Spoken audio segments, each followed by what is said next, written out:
Hoy entramos directamente en materia en el siglo XX y me preguntaba mi amiga María Eugenia si habían más compositoras, si son muchas, y que cómo las escojo. Y sí, las compositoras que vimos la semana pasada, esas primeras, las pioneras como yo las llamé,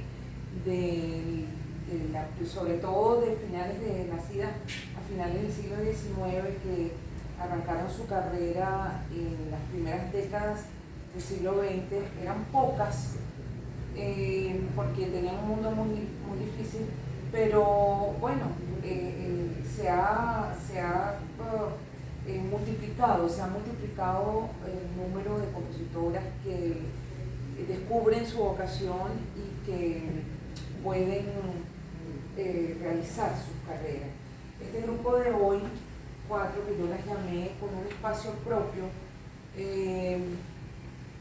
escogí en un universo enorme, escogí 2 compositoras de origen latinoamericano por razones obvias, porque pensé que iba a crear seguramente una empatía con nosotros, y tuve que dejar mucha gente afuera, y 2 compositoras, digamos que 100% estadounidenses.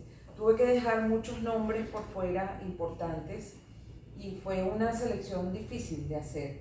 Y aquí hago mea culpa porque el otro día me escribió una amiga que es venezolana de nacimiento, norteamericana de nacionalización, compositora Silvia Costantinidis, y me dijo: me dejaste afuera. Que es una compositora que vive en Miami, tiene más de 30 años en Estados Unidos y tiene una carrera muy interesante. Pero pues nada, había que seleccionar. Fíjense, hay una diferencia fundamental con la introducción que yo hice la semana pasada, de cómo se fue dando y cómo fueron forjando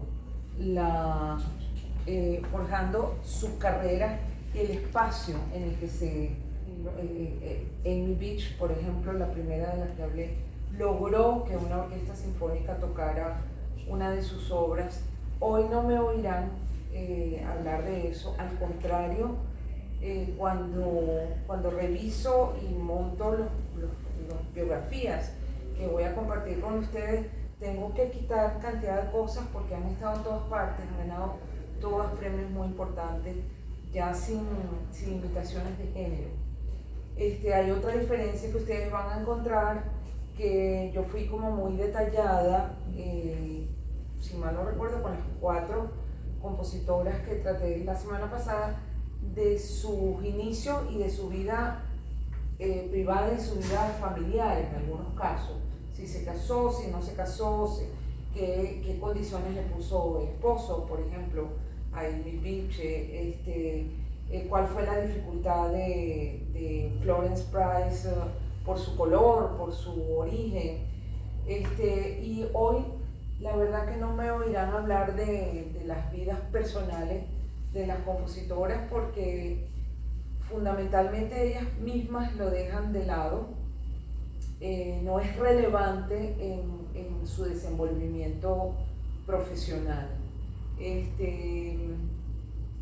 Entonces, sin embargo, debo señalar que me puse a hurgar porque no está a primera mano, y me encuentro con que son casi todas compositoras que dejaron la vida familiar de lado. Entonces, ellas no lo mencionan, no parece que hubiera un impedimento, pero yo creo que ahí hay un campo para la sociología interesante, ¿no? Que puede que siga habiendo el dilema familia-profesión. Y vamos a ver, en el caso de estas compositoras, que casi todas tienen una vida como intérpretes en paralelo, que las hace moverse con mucha frecuencia. Entonces, pues nada, entremos a nuestra primera compositora de hoy, John Tower. Seguramente vieron en las promociones, John Tower, Tania León, Gabriela Elena Frank y Karen Shaw. John Tower es la mayor de ellas, todas están vivas. John Tower tiene 85 años, nació en New Rochelle, en el estado de Nueva York, y esta, si bien es una norteamericana, una estadounidense neta, es muy interesante porque con su familia se vino a América Latina y vivió muchos años en Bolivia. Yo no la escogí por eso, eso lo descubrí a posteriori cuando estaba preparando las charlas y buscando nombres y estudiando y revisando material. Fue Alfredo quien me mencionó a John Tower y le dije, sí, la tengo ahí en la lista, y me dijo, es una compositora muy importante. Entonces deseché a otras de su generación y me metí en el trabajo con ella. Y bueno, de repente descubro eso, que con su padre, él era, supongo, si ella tiene 85, el papá tendría que tener como 100 y pico, ¿no? Era geólogo y vino a Bolivia, a las montañas, a las minas, en trabajo de campo. Y John Tower dice, entre otras cosas, siempre dice que el ritmo de su música tiene que ver mucho con los ritmos de la música que ella recibió siendo muy niña en Bolivia. Entonces voy a dar algunos datos. Llegó a Bolivia cuando tenía 9 años y ella reconoce que la música tradicional de la zona, y el padre viajaba mucho en todos los países andinos, Bolivia, Perú, Ecuador, supongo, no sé si norte de Chile, y se impregnó ella mucho de la música folclórica de la zona. Había comenzado sus estudios de música muy niña, a los 4 años, como estudiante de piano. Continuó en Bolivia, pero ya cuando llegó la adolescencia se detectó que tenía un talento excepcional y el padre insistió en que regresara a Estados Unidos. Ella no quería porque estaba absolutamente feliz, no solo en el ámbito familiar, sino en ese ambiente que le gustaba. Y el padre insistió en que tenía que regresar a Estados Unidos, regresó a Nueva York para estudiar en la universidad. Hizo su carrera, su estudio universitario de piano. Su primer título, su licenciatura en piano, y es después que descubre el talento de la composición.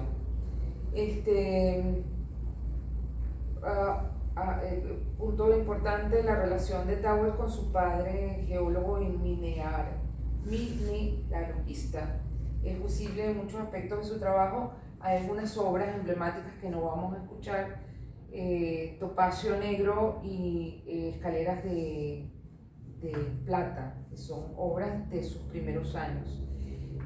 Tower estudió en la Universidad de Columbia, tanto su licenciatura como su maestría, y alcanzó su doctorado en composición a finales de los años 60.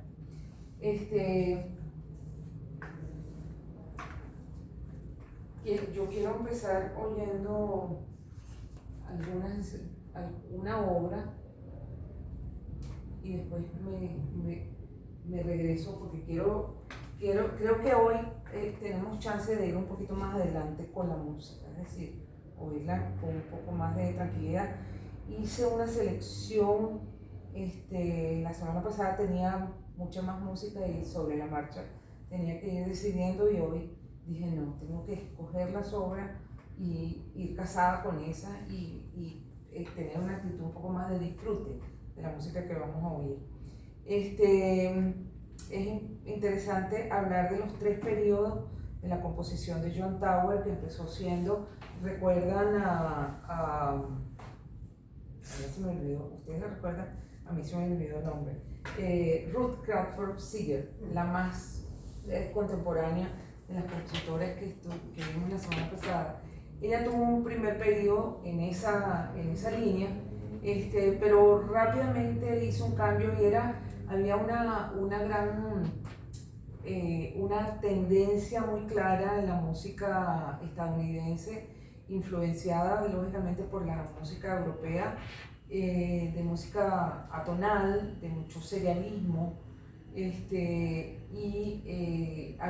figuras importantes de la música de esa época influenciaron a toda esta generación de jóvenes y había que pasar por allí. Pero Joan Tauer muy rápidamente, terminando sus estudios doctorales, cambia y se vuelve una compositora tonal, a veces extremadamente tonal. Y bueno, más adelante logra, que es lo más interesante, un lenguaje donde mezcla un poco más las posibles tendencias estéticas. Entonces, hay una primera obra que quisiera mostrarles, ya se las voy a presentar. Hay una obra de Aaron Copland, que a lo mejor algunos de ustedes conocen, que es Fanfarria para un hombre común. Joan Tauer, por supuesto, conoció a Copland, lo admiraba profundamente y quiso hacer un homenaje a Copland. En su cabeza estaba: yo voy a escribir una obra como la de Copland. ¿Eso qué quiere decir? Bueno, número uno, iba a ser una fanfarria. Número dos, utilizar la misma orquestación de Copland, que es muy particular. Y número tres, que la obra iba a ser en homenaje a Copland. Pero el proyecto se diversificó y Joan Tauer terminó escribiendo no una, sino 6 fanfarrias a lo largo de unos 7 años. Y en algún momento ella dijo: no la voy a llamar fanfarria. Estaba a la búsqueda del nombre, que para los creadores siempre es un acto de reflexión y es también un gesto creativo, dar un nombre a una obra. Y el nombre que ella dio a las 6 fanfarrias es Fanfarria para una no común mujer. Entonces contrapone el hombre común a la mujer no común. Y entonces en cada una de las obras, si bien surgieron como homenajes a Copland, ella homenajea figuras diferentes de la vida, de la historia americana, no necesariamente músicos. Una de las fanfarrias la dedica a esta señora que tenemos aquí enfrente, que es, yo creo que la gran directora de orquesta estadounidense. Yo siempre digo el nombre mal. Marian Haslop. Es la única mujer que hasta la fecha ha sido directora titular de una gran orquesta sinfónica estadounidense. Es posible que en este momento que yo lo esté diciendo eso haya cambiado, pero hasta hace 2 o 3 años, y no sé si alguno de ustedes vio aquella película Tar. Sí, esa película parece que movió mucho en Estados Unidos, que hubo mucho comodidad en las gerencias de las grandes orquestas, porque se sintieron directamente atacados, criticados, y con toda la razón, porque hay excelentes directores de orquesta, pero que las limitan a orquestas de segunda línea. Y Marian Haslop es la única directora que ha alcanzado, yo decía, ¿quién es esta? La única directora que ha alcanzado ser directora titular, en su caso, de la Orquesta Sinfónica de Baltimore, y fue por muchos años también directora titular de la Orquesta Sinfónica de Sao Paulo.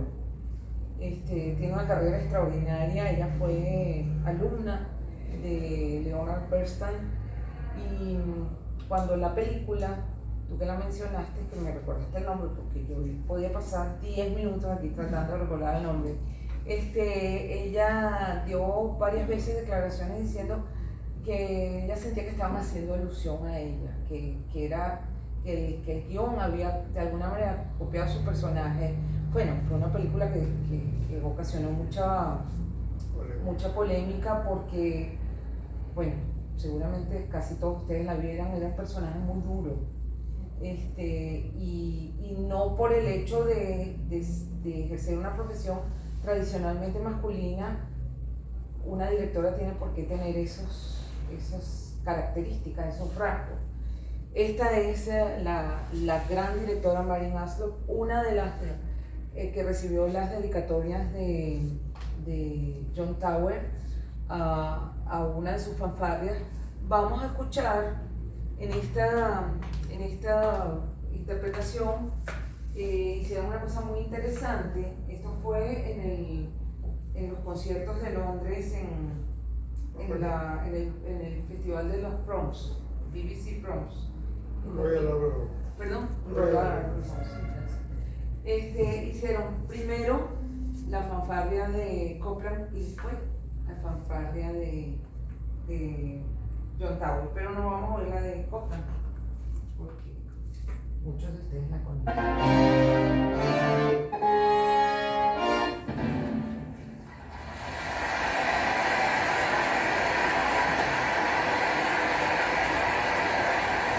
Fantastic Woman.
Sí, este es el mismo concierto, pero donde ella hizo, la orquesta y la directora hicieron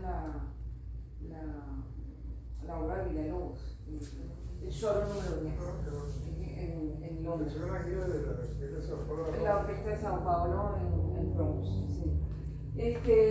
Recuerdo que lo que estaban, porque ahora tenemos una nueva llegada.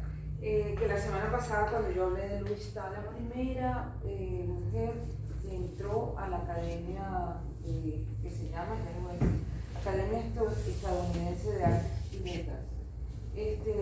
John Tower es también miembro de la academia y ya no es una rareza. Esa cosa que la semana pasada yo todo el tiempo mencionaba, la primera compositora que estrenaron una obra, una gran orquesta, la primera compositora que accedió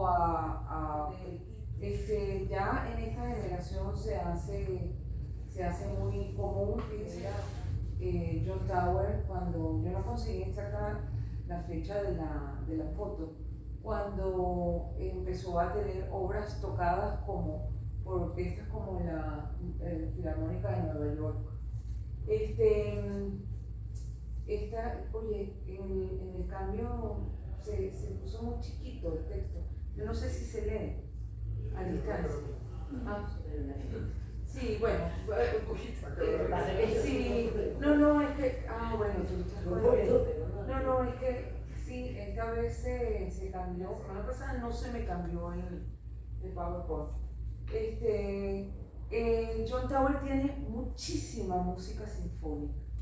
Eso es, creo que una de las cosas que más llamaron mi atención en el caso de ella, porque vamos a ver, y finalmente, aun cuando de alguna forma la escogencia entre azarosa, arbitraria y a gusto personal, es posible trazar una línea de qué es lo que está pasando con la música, con la posición de la mujer, con la estética de la música estadounidense. Recuerdan que la semana pasada yo hablaba de esas compositoras que incluyeron, por ejemplo, la herencia irlandesa que está marcada en la música estadounidense, de determinada compositora, o en el caso de Florence Price, cómo introduce los negro espiritual y la música de las iglesias, y entonces eso va dándole como un color muy particular y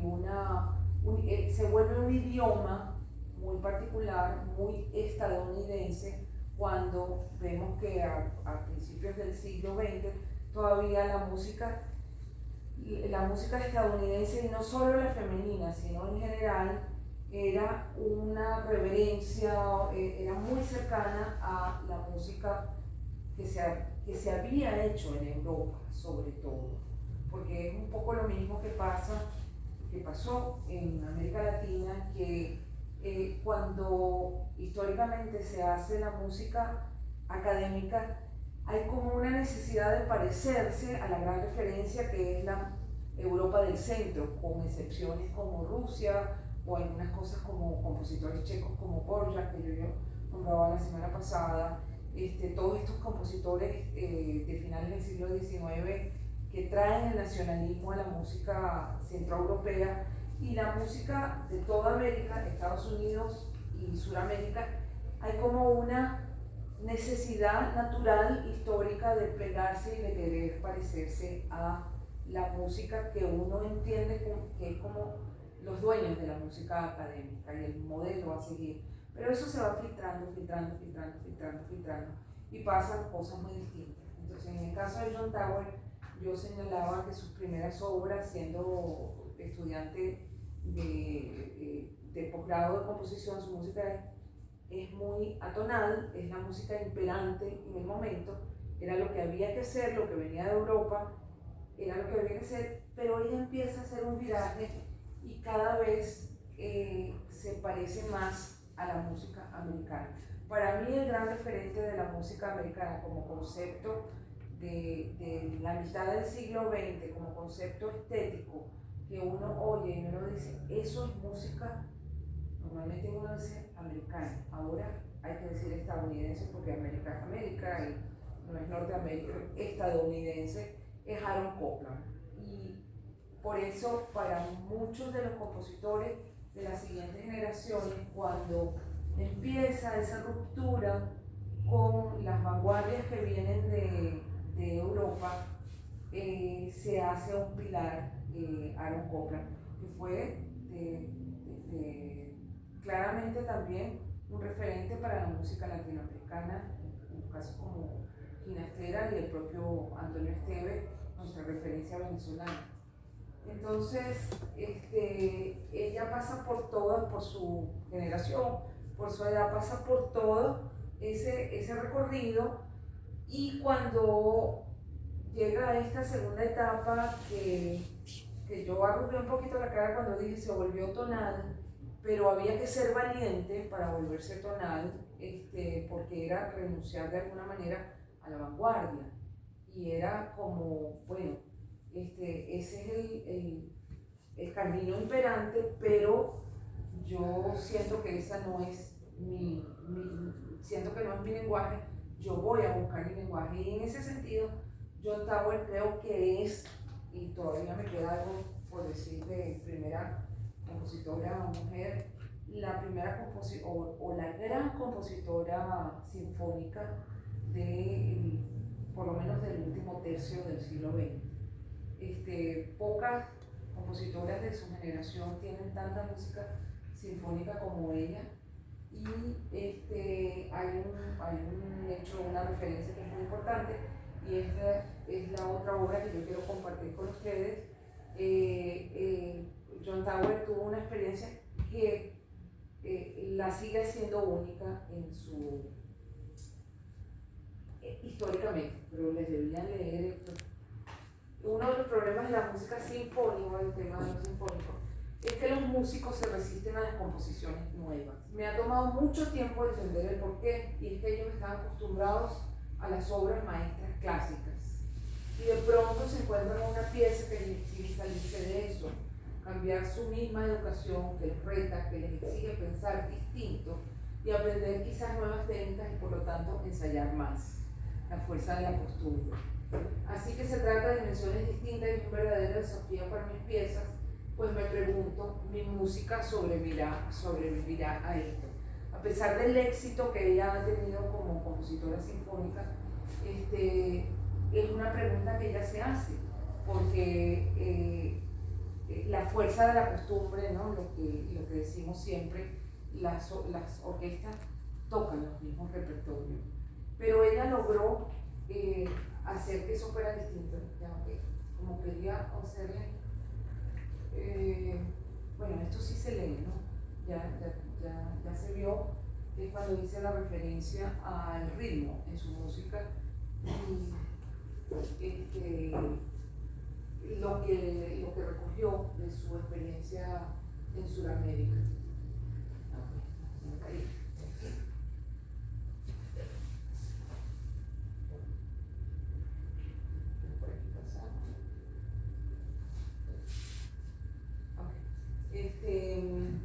Esta obra, que esta sí no la vamos a poder escuchar completa porque dura como 15 minutos, me voy a permitir leerles porque es bien importante. En 2005, Tower se convirtió en la primera compositora encargada del programa Four Mates in America, que todavía queda para la primera compositora. El único proyecto de este tipo que involucra orquestas de menor presupuesto como agentes encargados de nuevas obras de importantes compositores, en la que su obra de 15 minutos, Made in America, fue interpretada en todos los estados del país durante las temporadas 2005-2007,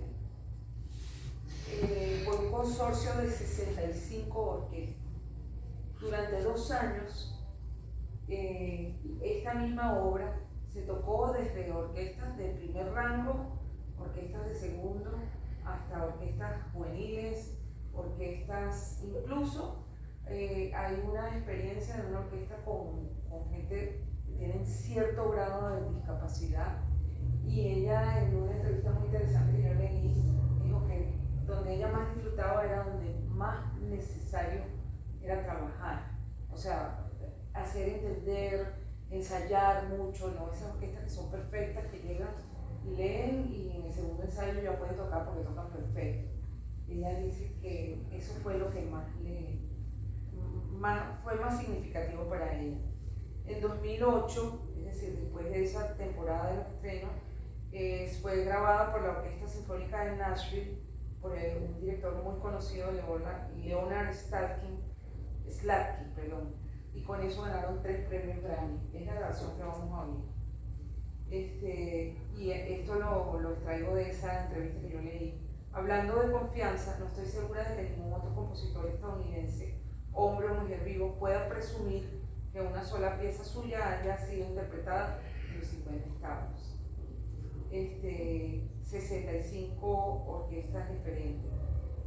Ella asistió a 20 de las interpretaciones y dirigió 8 de los conciertos.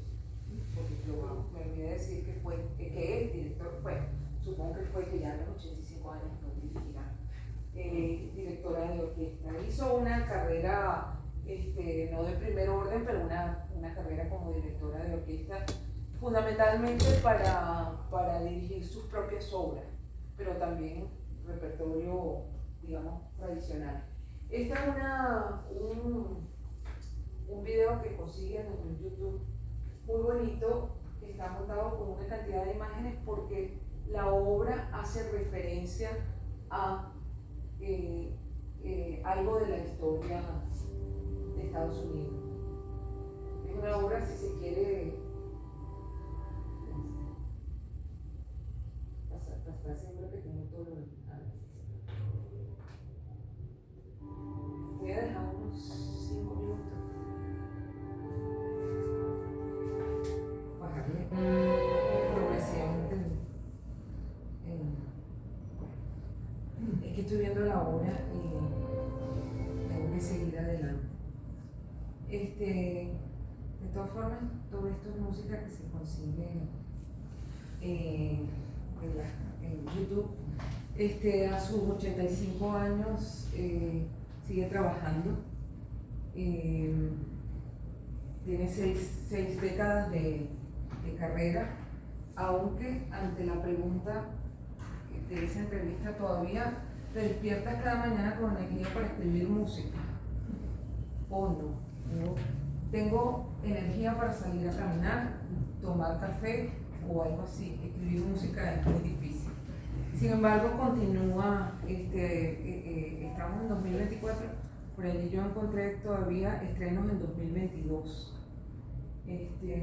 O sea que a los 80 y poco sigue escribiendo y por como 40 años ha sido profesora de composición en la misma universidad.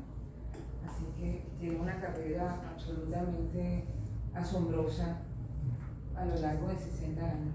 Nuestra próxima compositora nació un poco más lejos que New Rochelle, nació en La Habana, Tania León, en 1943, es otra octogenaria.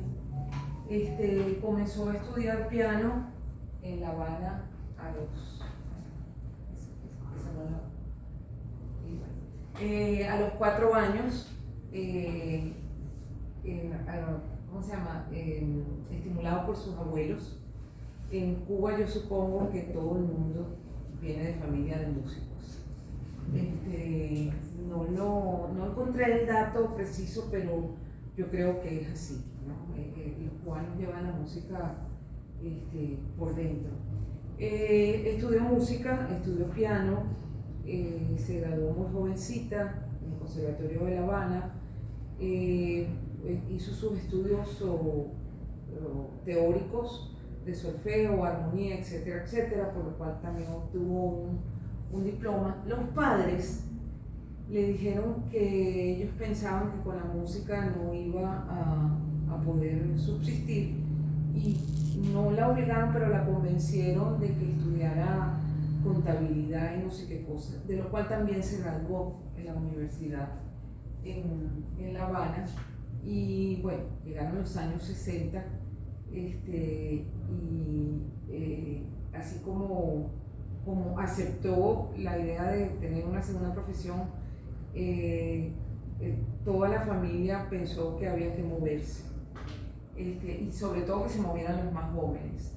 Y Tania quería ir a estudiar a Francia, pero había que salir, era el momento en 1965 que había que salir, o 68 creo que salió ella, como fuera, a donde fuera y después vamos viendo, ¿no? Y salió en uno de esos vuelos, que llamaban los vuelos de la libertad, que aterrizó en Miami, y ahí en Miami, bueno, intentó hacer el salto a Francia, y en ese momento consiguió una beca en una universidad en Nueva York y dijo, para allá es. Entonces continuó estudios, puedo decirle, en qué universidad de las tantas que hay en Nueva York.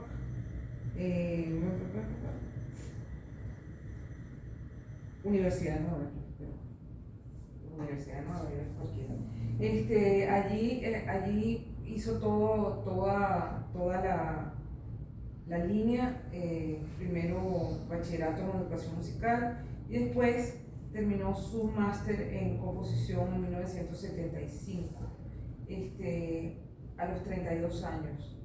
Empezó a escribir música, empezó a hacer una carrera interesante como pianista, tocó con algunas orquestas importantes en Nueva York, entre el 67 y 68 a su llegada. En el 69 tocó con la New York College Music Orchestra y después Orquesta de Nueva York, Sinfónica de Buffalo, etcétera, etcétera. Pero se da cuenta que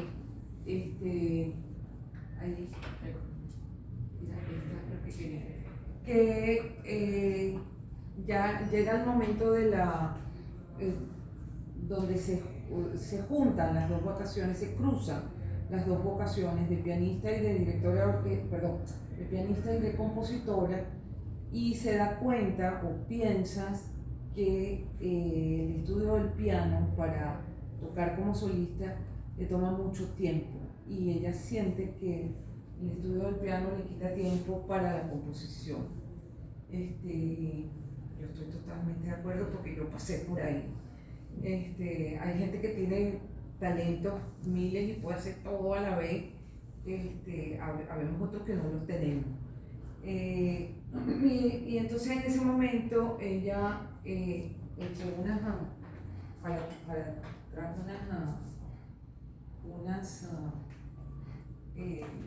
diapositivas. Empieza, por supuesto, paralelamente a sus estudios tiene que trabajar y empieza trabajando como pianista acompañante de danza, que es un trabajo que se le dio bastante bien y bastante rápido, y ahí le pica el interés por la danza. Entonces se abre una de las líneas de su trabajo, y tanto como compositora, primero como pianista, después como compositora y también como directora. Y aquí sí quiero hacer algunos datos que no quiero decir de memoria. Estuvo primero, este dato se me fue. A final de los años 70, fundó con algunos compositores, entre ellos Lucas Foss, que es un compositor norteamericano bien conocido, la serie de conciertos de la comunidad de la Orquesta Filarmónica de Brooklyn. Mientras tanto, conquista sus primeros logros profesionales al convertirse en miembro fundador y primera directora musical del Arthur Mitchell Dance Theater de Harlem. Entonces allí empieza como a hacer esa cantidad de conexiones como latina en Estados Unidos, pero es una latina negra, consigue como refugio en la comunidad negra estadounidense y consigue muchos elementos en común, estéticos y expresivos y culturales, tan temprano como a su llegada, cuando escribe el primer ballet. No se había graduado cuando escribe su primer ballet para esta compañía de danza. Entonces allí obviamente ya debe haber pasado unos años como ubicándose de una y de varias maneras, compone, dirige, toca el piano, hasta que deja el piano, se da cuenta que no puede hacer tantas cosas y comienza, ya había terminado sus estudios formales, pero se preocupa y se procura el estudio de la dirección de orquesta, y comienza a ir a los cursos de Tango, donde fue alumna por varios años de Leonard Bernstein y de Osawa, claro, gracias. ¿Ves? Yo me apuntando todo, porque es que tengo que poner los lentes. Más adelante Bueno, en estos años forja ese vínculo importante con la comunidad artística afroamericana que fue o ha sido perdurable en su carrera. En los años 80 fue directora musical del Alvin Ailey Dance Company.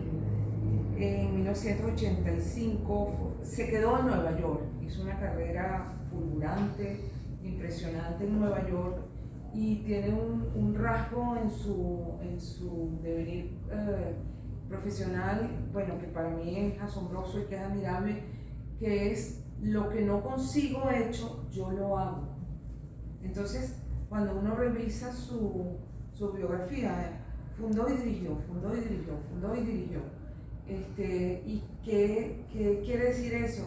Bueno, abrir espacios que han sido no solo para ella, sino para la gente que viene atrás, porque son instituciones que muchas de ellas han permanecido, otras han sido más efímeras, y con esa capacidad gerencial extraordinaria que desarrolló en esa personalidad múltiple, directora de orquesta, compositora, pasados los años ya afianzada su carrera, su renombre, su nombre y su renombre, ha sido ¿cómo se llama?, consejera de montones de agrupaciones musicales, de orquestas, de fundaciones, de gente que da becas, de gente que hace residencias artísticas. Todo el mundo acude a ella porque tiene una visión sumamente amplia en lo estético, por supuesto, pero también en lo profesional, por los medios en que se ha desenvuelto, en lo cultural,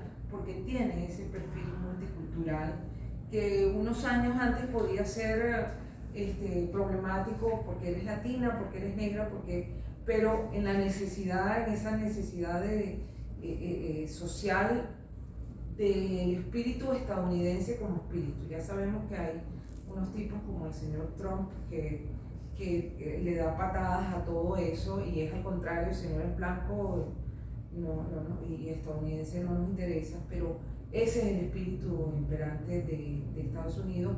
Ella ha conseguido esa posición porque tiene esa sensibilidad, esa posibilidad yo me imagino que por cosas que he leído, que puede ser una persona que escoja con justicia artistas, y no la voy a escoger porque es blanca o negra, o porque es latina o china, o porque es gay, o qué sé yo, o de minusválida, sino cuál es la mejor de esto sin el perjuicio del otro. No dar el espacio a otro cubano porque es cubano, sino porque era mejor que el resto. Yo creo que eso es lo que lo ha hecho a ella, esa personalidad tan pedida. La vimos establecida en Nueva York, con muchas oportunidades, estudia, se forma, y eso se movió. Claro, como todo se puso tan chiquito, yo me puse así, de las eléctricas blancas quedaron sobre la foto, y todo se puso pequeñito, no sé por qué.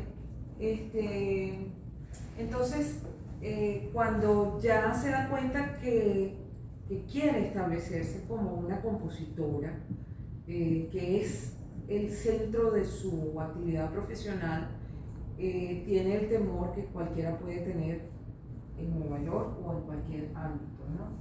Que es encontrar una voz propia, y lo consigue. Ella,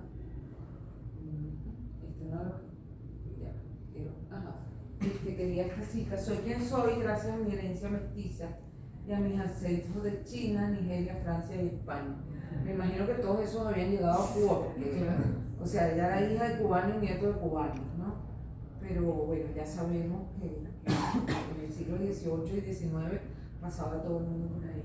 Soy ciudadana del mundo con una conciencia global y no me gusta que me categoricen por raza, género o nacionalidad. Mi música es mi contribución a la humanidad. Esta es mi herencia y estoy orgullosa de ella. les voy a hacer oír. Temprano tenía una música para piano de ella, antes de comenzar, y traje dos piezas de ella, que no, ninguna de las, bueno, es posible que la segunda la oigamos, aunque al final tenga que correr. Pero quiero mostrarles, en 1994, la Bienal de Múnich le encargó una ópera.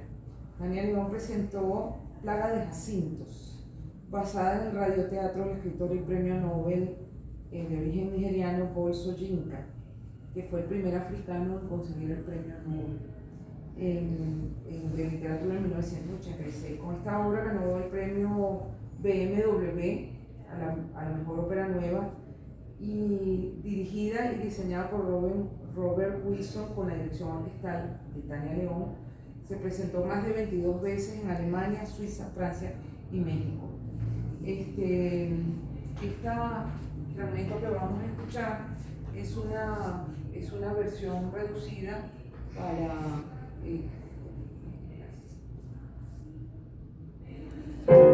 cello, piano y voz.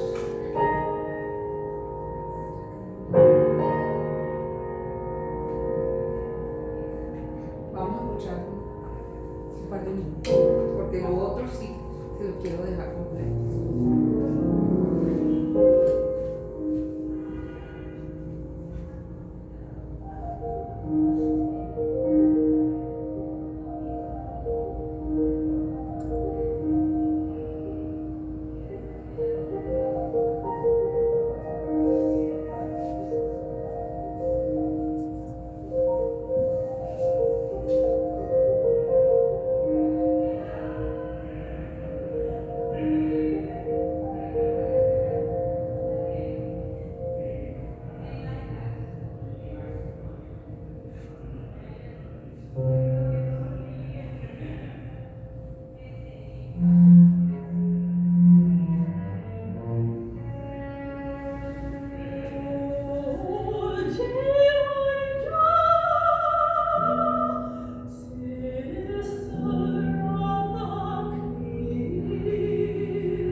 Bueno, ahí había mucho que escuchar. Hay mucho de americano, hay mucho de africano, quizás, más que de cubano, de latino. Por eso ella percibe esa mezcla, y no es un azar que haya escogido el texto de este escritor, reconociendo o sabiendo que tenía ella misma, o que tiene raíces nigerianas. Yo quiero hacer así en honor a ella, que ha estado en Venezuela, pero yo no la conozco personalmente. Es que es tan asombroso la cantidad de asesorías y de fundaciones a las que pertenece, que vale la pena mencionarlo. Miembro de la Junta Directiva de la Filarmónica de Nueva York y de la Fundación ASCAP, que es asociación, una de las asociaciones de compositores, fundadora y directora artística de la organización Composers Now, presidente honorario del ala de compositores de la Academia de Grabación. Bueno, la cantidad de premios, fue asesora de música nueva para la Filarmónica de Nueva York en los años que dirigía al maestro Kurt Masur. También se desempeñó como asesora de música latinoamericana de la American Composer Orchestra hasta el año 2001, etcétera, etcétera. Es importante señalar en su historia que en 2010 se ejecutaron, pudo volver a Cuba desde el año 60 y tanto que había salido, y se ejecutaron algunas de sus obras por primera vez en Cuba en la segunda edición del Festival Leon Brauer, que es un compositor cubano muy reconocido, y en un concierto que dedicaban a las mujeres cubanas en otras tierras. Eran los años en que empezaban a abrir las puertas, porque antes, como muchos de ustedes lo saben, no podían regresar a Cuba por traidores. Fue en ese primer grupo y se hicieron algunas de sus obras: Alma, una obra para piano y flauta; Arenas de un tiempo. El festival fue en el convento de San Francisco de Asís, y ahí estuvo su mamá, que no había podido salir de Cuba. Y tenía 85 años en ese momento. Entonces me imagino lo que debe haber sido.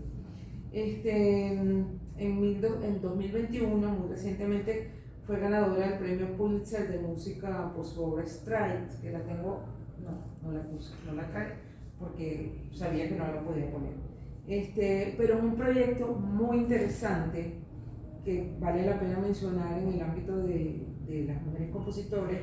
El Lincoln Center de Nueva York y la Filarmónica de Nueva York hicieron un proyecto que se llamó Proyecto 19, que para celebrar el centenario de la aprobación de la enmienda 19, que garantizó el voto a todas las mujeres estadounidenses, el derecho a voto.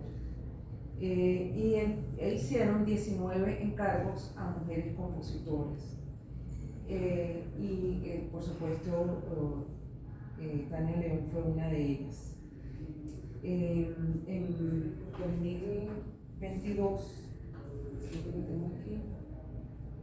recibió los premios en la 45 edición honoríficos del Kennedy Center de Washington, D.C., y aquí está recibiéndolo. Están con ella Gladys Knight, si conocen. Después hay una cantante de música cristiana, cantante y compositora, Amy Grant, la banda irlandesa YouTube y George Clooney. Todas queríamos estar sentadas ahí donde está Tania León, muy seria, muy sonreída, digo yo, al lado del serio George Clooney. Ese es el nivel de reconocimiento de Tania León. Yo les quiero presentar, para cerrar su espacio, una obra muy interesante que se llama Toque, una obra compuesta en 2006.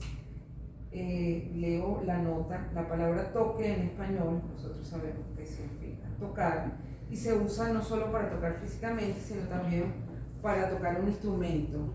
Y yo amplío, los músicos dicen tengo un toque cuando tienen un concierto, un tigre. Esta composición está inspirada en la famosa melodía de un danzón cubano, Almendra, que fue compuesta en 1938 por el líder de la banda cubana Abelardito Valdés.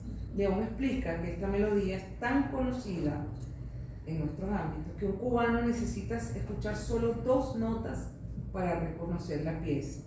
El danzón es la música de baile oficial de Cuba y se basa en los bailes de salón europeo, elegante y virtuoso. En general tiene una sensación ligera y vivaz. Esto sí lo voy a dejar completo, dura 6 minutos, hecho en Londres. No les quiero contar qué van a ver porque a mí me parece. ¿Perdón? Vamos a ver.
Muy original. La obra es magnífica. Y bueno, creo que la obra resume realmente el mundo musical de la compositora, ¿no? Una música totalmente de nuestros días, de vanguardia, con un lenguaje muy ecléctico, donde está ese elemento profundamente propio y cubano, lógicamente.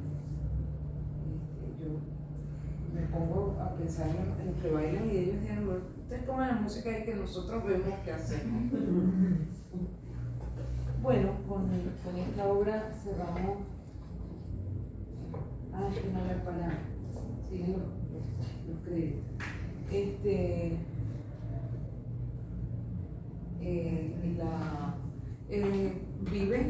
Vive en las afueras de Nueva York. Está, bueno, digamos que semi-retirada, sigue componiendo, ya mucho menos activa en toda su cosa gerencial o en la dirección, pero sigue componiendo.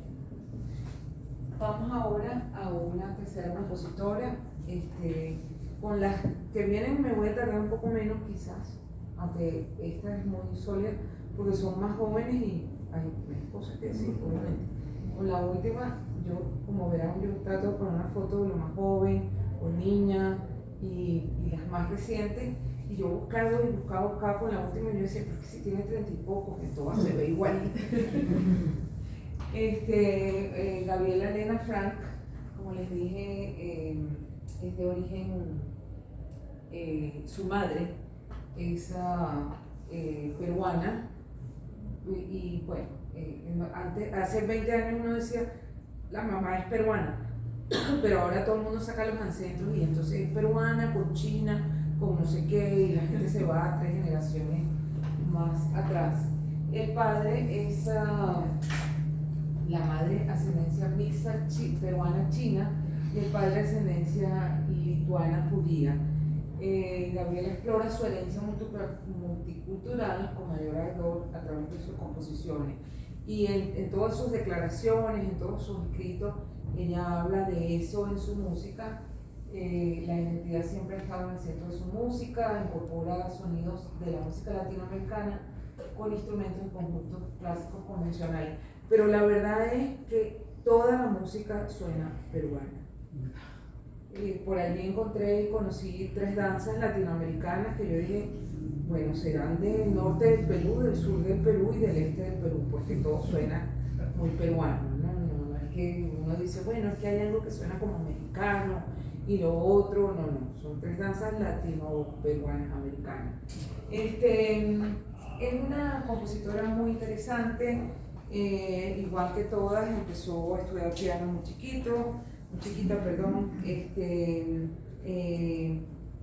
después estudió en la Universidad de Houston, allí obtuvo licenciatura y maestría entre 1994 y 1996 y luego se mudó a la Universidad de Michigan donde hizo su doctorado. Ahí estudió con William Bolcom, que es un compositor muy conocido también.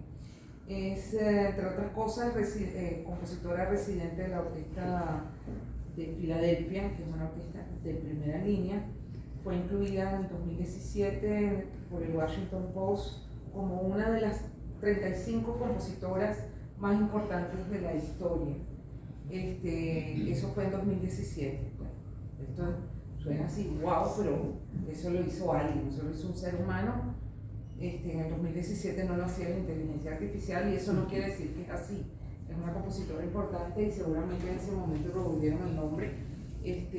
No lo digo porque el quitado le ponga, sino porque es un dato que aparece en toda la información sobre ella y que asombra, pero alguien lo dijo y uno lo usa, tiene toda la razón.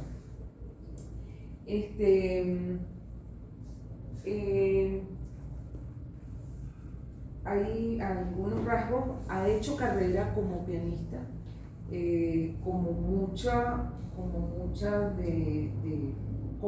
cualquier compositor o compositora en los inicios de su carrera uno tiene que buscarse un trabajo de otra índole, porque en Estados Unidos hoy en día y hace mucho es posible vivir de la composición cuando se llega a un cierto nivel de ser una persona conocida y aprobada, con el sistema de encargos, es decir, las orquestas pagan por la obra que uno hace. En los últimos años, tanto en Estados Unidos como en Europa, porque todo el mundo está en crisis siempre, y más allá de eso, por otra razón, lo que se están dando son como consorcios, es decir, a ella de repente la llama alguien y la llama la Orquesta de Filadelfia y le dice: te vamos a encargar una obra, pero el encargo no lo hacemos solo nosotros, sino la Orquesta de Minneapolis y a lo mejor la Orquesta, no sé, de Jalapa en México, o una orquesta en Alemania. Entonces todo el mundo aporta dinero, y lo que es más interesante para el artista es que al encargar la obra hay un compromiso de interpretación. Entonces la obra se va a oír no solamente en Filadelfia, que es lo que normalmente pasa, quien encarga la toca y vamos a lo siguiente, todo el mundo se olvida, pero eso da la posibilidad de que la obra se haga en muchos sitios. En Europa, que todo queda muy cerca, es una práctica común hoy en día, y eso es lo que busca el compositor, que sean esos encargos entre varios, porque es la posibilidad de mover la obra y de moverse el compositor. Y en el caso de ella le sucede con frecuencia. Ha hecho su vida en unos años iniciales como pianista de grupos de música contemporánea, pero empezó a tener un problema de salud serio. Ella tiene dos limitaciones, problemas de salud muy particulares, y esto lo tengo que leer porque no manejo términos médicos.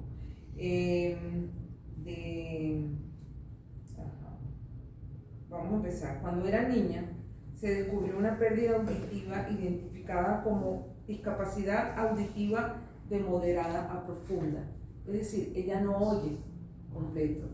Es muy interesante. Bendecida con oído absoluto y naturalmente sensible al sonido, ella lo asume con tranquilidad. Es una limitación. No es sorda, no es que, bueno, no es sorda, ya con eso lo digo todo. Simplemente me falta el volumen. Pero la música es mucho más que eso, que es solo un punto de entrada. Leo los labios, lo que me ayuda mucho. Parece que oye música, que oye las frecuencias, pero que a veces no oye las voces por la frecuencia, y hay ciertos sonidos que no perciben. La enfermedad es así, aparentemente no va en caminos de quedarse sorda, sino que, y a lo mejor en otra persona no lo hubieran detectado, pero como es músico y estudiaba música desde pequeña, empezaron a ver la falla y se detectó. Para colmo, ¿no? Porque nada viene solo, debido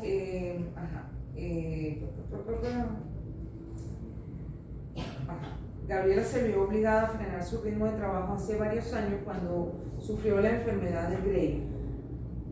Yo no la conozco. Una enfermedad autoinmune. Al principio agotó su energía y estuvo 6 años en el proceso de saber qué era y cómo se manejaba. 4 años agudos tuvo que prácticamente suspender. Cuando uno ve el catálogo, uno sabe que estuvo terminando el doctorado y después de hace un par de años, estuvo prácticamente parada en su trabajo. 2 años en recuperación. Y dice que destruyó la mayor parte de la visión de su ojo derecho. Sí, me dio la sensación de mi inmortalidad. Tuve que tomar decisiones cuidadosas si quería tener al máximo impacto con mi arte, pero el cerebro es asombroso. Mis 2 ojos están abiertos y creo que veo con ambos ojos, cuando en realidad mi ojo derecho está ciego. Sigo sintiendo dolor constante, pero de nivel bajo. Y bueno, esas experiencias tremendas de la vida, ella lo convirtió en una experiencia transformadora. Le va muy bien con la composición y ella vive bastante aislada en una comunidad en California, y en esa zona fundó una academia de música que lleva su nombre. Es una academia creativa que tiene como un doble trabajo, y litero también. Ofrece tutorías, residencias de lecturas, estrenos y comisiones para compositores emergentes de diversos orígenes, además de fomentar programas escolares públicos en escuelas rurales de bajo nivel. Entonces, ¿qué es lo que hace allí? Ella invita compositores y compositoras, chamos, de repente muchachas de 17 años, pero de repente va gente de 30 años o alguien que descubre una vocación de compositor y empieza a hacer cosas interesantes y tiene 40, eso también va a esa.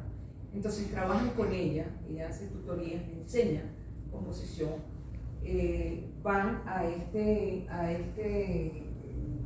supongo que será una especie de rancho, de espacio que ella tiene allí, y ella les da clases. Y el compromiso de ese que recibe esa residencia y esa invitación es ir a enseñar a esas escuelas rurales y hacer arte. Van y hacen conciertos, tocan, estimulan a los niños, hacen toda clase de trabajo en ese sentido. A mí eso me parece extraordinario, que ella haya puesto al servicio de algo esos problemas que ella personalmente ha tenido, y lo hace porque ha tenido la fortuna de conseguir un éxito económico considerable con su arte.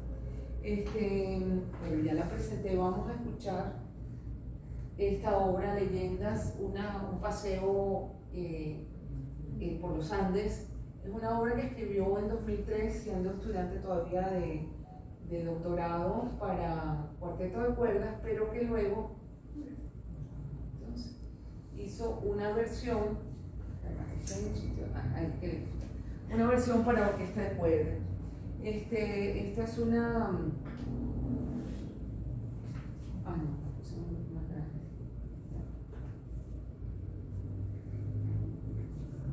Ahí está,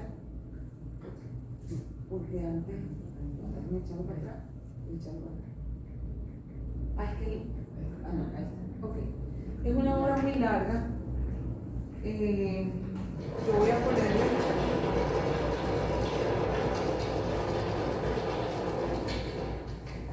es una obra, voy a parar aquí, fue grabada en pandemia.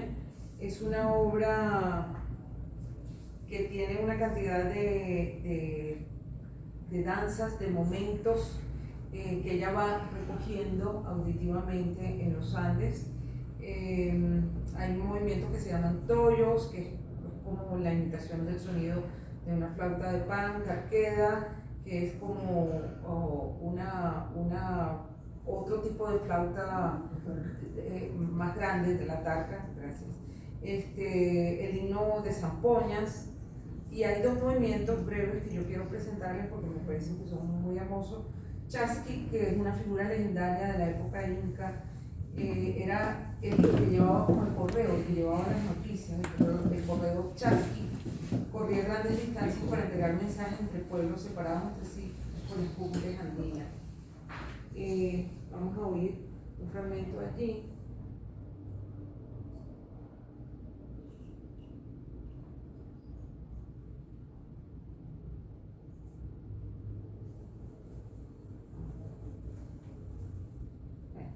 Ahí está.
Voy a tener que saltarme la otra porque estoy viendo la hora y todavía nos falta una compositora.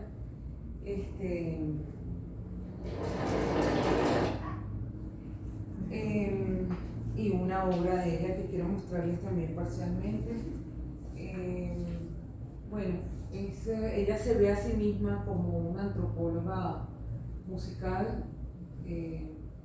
Sus piezas reflejan y retractan sus estudios de folclore latinoamericano, incorporando poesía, mitología y estilos musicales nativos en un marco clásico occidental que es exclusivamente suya. Ella dice también que por lo general en su música hay como una historia detrás, y que si bien la música se puede entender sin saber más allá del nombre de la obra, para ella es importante que la gente acceda a las notas que ella escribe sobre la obra porque hay todo un mundo que se mueve allí. En ese sentido yo también soy una creyente de eso. Hay gente que dice que no, que la música se debe explicar por sí misma, pero creo que cuando uno no tiene los referentes, si una compositora estadounidense de raíces peruanas toca la obra en Alemania o en Italia, la gente puede no entender nada, ¿no? Esta es la escuela de la que les hablaba. Como verán, prácticamente ella está dando clases en la cocina, ¿no? Y ella procura que la gente que va como invitados, si tocan algún instrumento, lleven su instrumento y hagan música, eso, para ir a las escuelas. Y ahora vamos a terminar con, bueno, uno de los trabajos de un compositor es poder desempeñar muchos papeles y al mismo tiempo llevar la esencia de su propia voz, me parece interesante. Y vamos a terminar con una obra que es bastante reciente, se grabó en pandemia, se iba a estrenar y se tuvo que grabar en pandemia. Hay un video en YouTube donde se ve, la gente se acuerda, grabando un cuadrito. Bueno, esta grabación, que es fantástica, la grabaron cada quien en su casa. Esta es una obra que escribió donde reflexiona sobre incendios forestales en California y la crisis climática. Se lo pidió un grupo de gente que se ocupa del medio ambiente, justamente para eso, porque es la zona de California donde ella vive. El trabajo se presenta, parece que yo sabía que venías tú, Teresa, como un video de danza. Viste que te los puse todos. Hasta todos. Con una coreografía de Molly Katzman, filmado en locaciones en Soul Dive Media, en los sitios donde fue ese incendio, que ustedes van a ver que es devastador. La música fue grabada de forma remota. Ya les dije, la obra se llama Edén en disputa, o a lo mejor se podría traducir como Paraíso en disputa. Es una obra de 2021 y voy a dejar un poquito porque me falta una composición.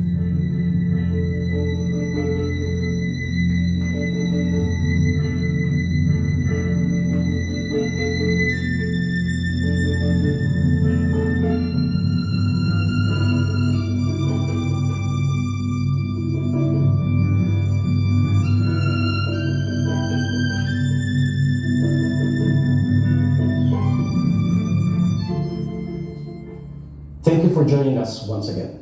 No tenemos In tiempo. these historical times, we had to look. Vamos a adelantar un poquito.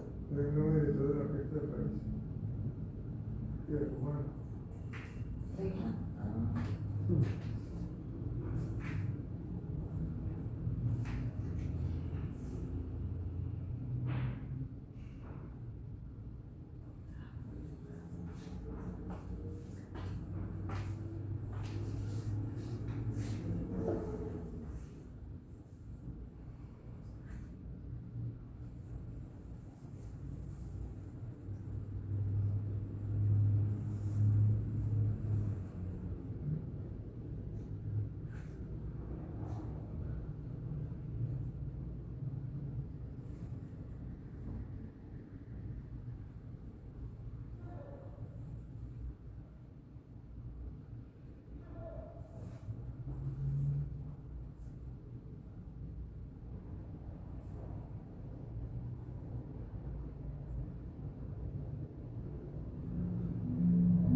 Fíjense que aquí no suena peruana.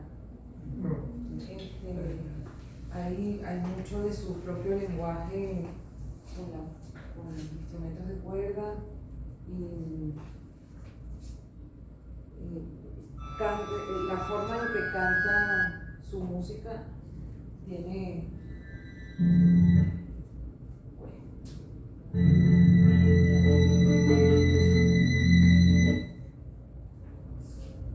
un sitio donde ese es el sitio donde ella vive, y bueno, no sé qué tan cerca será eso. Bueno, California es no un estado, es un país, o sea que eso puede estar a cientos de kilómetros de donde ella vive, pero lo siente como un territorio cercano. Bueno, quise terminar con ella con esa obra que me parece también prueba de su sensibilidad y hacia dónde va eso. Cuando ella dice mi música tiene una historia detrás, en este caso hay una historia viva, ¿no? De lo que está pasando en su alrededor, y que también el arte sirve para subrayar, no quiero decir denunciar, pero para subrayar y para hacer recordar. Ahora, porque tenemos que terminar y no me la puedo dejar afuera, pero voy a ir muy rápido con ella. Por lo menos para mí, yo la veo como muy jovencita, muy joven. Sí, para la única que son para las chicas aquí que eran, no, pero sí, siempre 82, por Dios, ¿no? 40 años. Caroline Shaw es un personaje muy interesante. Nació en Greenville, Carolina del Norte. Ella es violinista, cantante y compositora. Ella hace todo profesionalmente. Su mamá es músico y ella empezó a estudiar violín. Hagan un cálculo a qué edad, a los 2 años. El sistema de orquesta tiene aquí 2 años un programa donde se pueden llevar los niños cuando se le quitan los pañales. Sí. Y tiene muchos años ese proyecto, porque cuando cuando mi hijo nació cuando estaba chiquito, la que dirigía la orquesta en esa época me decía, pero lo que le quitas los pañales lo lleva. Y yo decía, pero es tortura. O sea, como llevo yo un niño de 2 años a que lo ponga a tocar violín. Además, bueno, había que ir hasta al otro extremo de la ciudad. Yo trabajando en la Universidad Simón Bolívar, para llegar de la universidad y ir prácticamente hasta la Universidad Católica, era como demasiado sacrificado para mí, para el bebé pañaludo, ¿no? Pero ella estudió a los 2 años violín con su mamá. Bueno, les digo su biografía rápidamente. Que se me fue la página. Y luego, bueno, ya adulta, empezó a tocar, a cantar. A los 10 años empezó a escribir su propia música. Y escribía la música que tocaba. Escribía una música que sonaba como la música que ella tocaba en el violín, como Mozart, como Bach, como Brahms, como Beethoven, pero ya escribía música. Comenzó sus estudios en la universidad, fue a la universidad en Yale, terminó su maestría en 2007 y bueno, punto de honor, empezó a los 2 años a componer, pero estudió violín y al igual que ¿cómo se llama? Que Tania León, la maestría fue en lo que dijo, me voy por la composición. Ella es un personaje muy de su época, es otra generación, igual que decía yo ¿de quién fue? No de Tania León, sino de John Tower. Se establecen como músicos de ensambles de música contemporánea y con mucho éxito ha fundado 2 grupos, uno instrumental y uno vocal en su doble profesión de violinista y de cantante, y con esos ensambles recorren Estados Unidos, hacen gira de conciertos por todas partes, solamente con la red de universidades. Yo creo que uno puede estar un año de un sitio a otro, y eso la hizo abandonar sus estudios doctorales porque se dio cuenta que finalmente, o hasta ahora, ella no ha tenido la intención de enseñar la composición como si algunas otras compositoras. Y como tengo que terminar pronto y es muy joven, vamos a oír un fragmento y vamos a ver una obra sensacional. Esta fue, fíjense, yo al principio dije, no, ya aquí todo está hecho y las compositoras entran por el camino, pero nadie había ganado el Pulitzer a los 30 años y ella lo ganó con esta obra que se llama Partita para 8 voces. El jurado dijo, es un trabajo altamente ingenioso, una composición a capela con melodías y efectos vocales novedosos que incorporan discurso, murmullo, suspiro al sonido contemporáneo. Es muy interesante la obra. Resumo así volando algunas cosas de ella. Básicamente eso, vive de la composición y de lo que hace con sus ensambles de música contemporánea.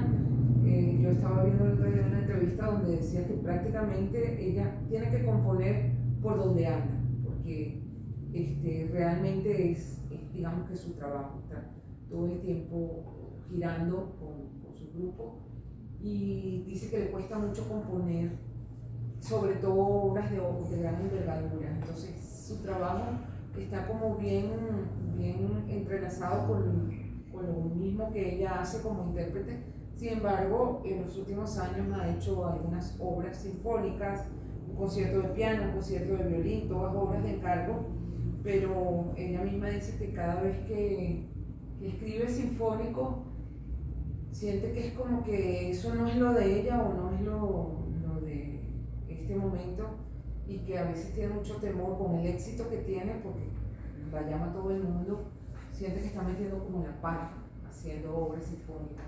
Pero esta obra es muy interesante, y la historia que ella cuenta de esta partita es que ella fue como una especie de